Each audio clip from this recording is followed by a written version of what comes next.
I'm going to make chicken curry. Ito yung mga ingredients ko.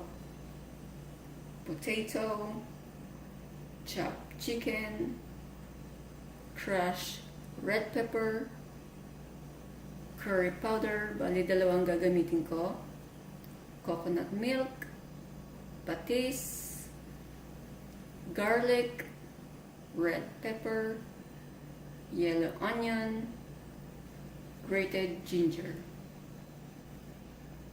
Before I'm going to start, please like, share, subscribe, and don't forget to comment down below.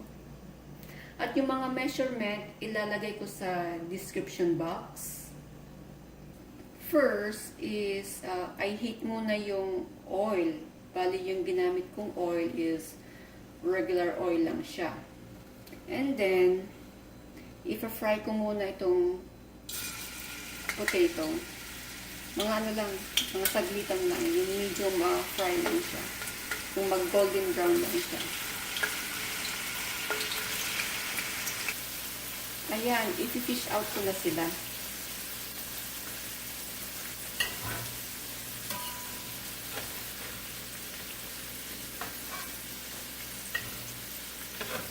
Yung next, yung chicken naman, i-medium fry ko siya.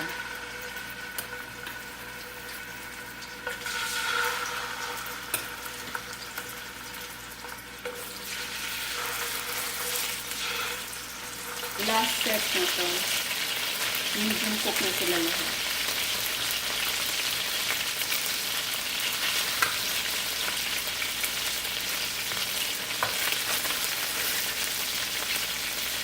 Pero babawasan ko siya. Masyadong marami.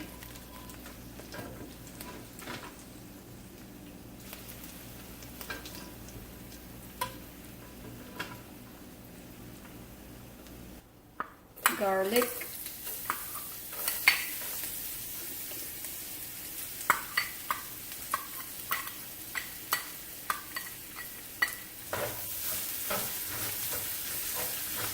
Onion.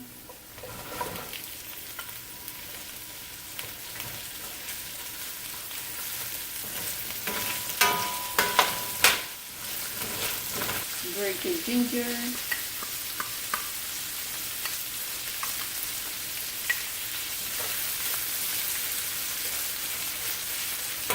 Yan, halu-haluin lang sila. And then, yung chicken, ilalagay ko na.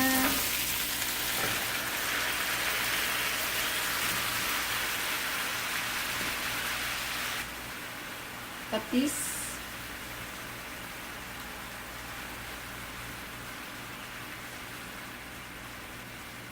Curry powder. And then, maglalagay ako ng water.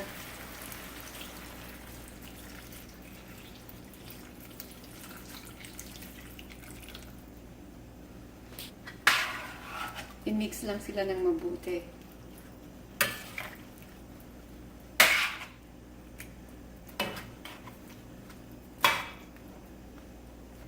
Isi-simmer ko ng 5 minutes. Kapag kumukulo na, pwede na siyang ilagay yung red pepper. Yung potato. Then, haluin siya ng mabuti. And then, tatakpan ko siya for another 5 minutes. Kapag kumulo na siya ulit, maglalagay ako ng pepper. Tapos, yung crushed red pepper. Ito ay depende sa inyo kung gaano karami. Kung gusto nyo na manghang, siyempre, dapat marami. Pag ano lang, tama lang, siyempre, konti lang. Konti lang ilalagay ko. And then, ilalagay ko na yung coconut milk.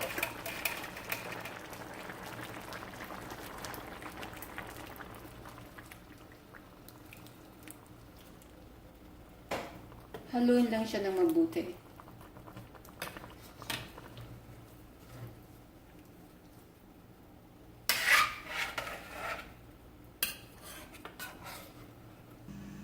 Ayan, chicken curry.